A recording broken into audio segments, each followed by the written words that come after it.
Hello नमस्कार दोस्तों, स्वागत है आप सभी का आपके अपने यूट्यूब चैनल एचएससी पैरामाउंट में।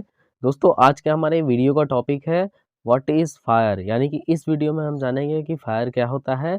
नेक्स्ट हम जानेंगे दोस्तों एलिमेंट्स ऑफ फायर, यानी कि फायर के कौन कौन से एलिमेंट्स होते हैं। उसके बाद दोस्तों हम जानेंगे फायर ट्रायंगल के बारे में, यानी कि फायर ट्रायंगल क्या होता है, फायर ट्रायंगल किसे कहते हैं। नेक्स्ट हम जानेंगे दोस्तों फायर टेट्राहेड्रॉन के बारे में, यानी कि फायर टेट्राहेड्रॉन क्या होता है। तो चलिए वीडियो को शुरू करते हैं और डिटेल में समझते हैं।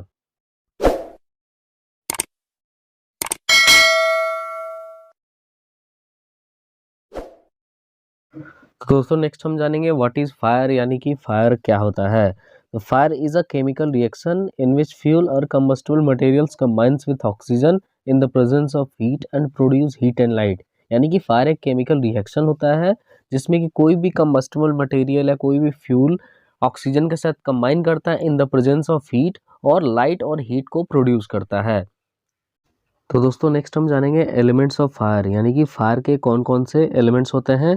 तो फायर के जनरली 3 एलिमेंट्स होते हैं, जिसमें सबसे पहला एलिमेंट है फ्यूल, दूसरा जो एलिमेंट है दोस्तों वो है ऑक्सीजन, और जो तीसरा एलिमेंट है वो है हीट। यानी किसी भी फायर को इनिशिएट होने के लिए ये 3 एलिमेंट्स का ज़रूरत होता है, फ्यूल, ऑक्सीजन और हीट। अगर ये तीनों एलिमेंट्स में केमिकल रिएक्शन स्टार्ट होता है तो फायर इनिशिएट होगा।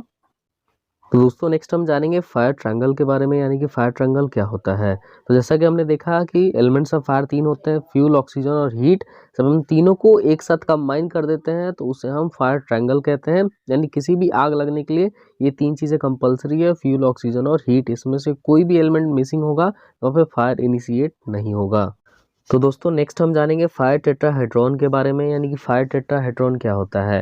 जैसे कि हमने देखा फायर ट्रायंगल में 3 एलिमेंट्स फ्यूल, ऑक्सीजन और हीट होते हैं, और इसमें हम एक और एलिमेंट को ऐड करते हैं जो कि चेन रिएक्शन है, तो ये फायर टेट्राहेड्रॉन बन जाता है।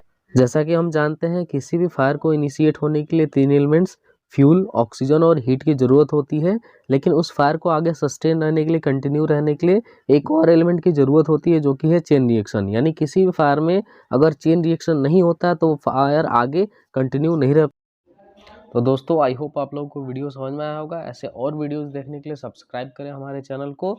जल्दी मिलते हैं अगले वीडियो में। Thank you for watching.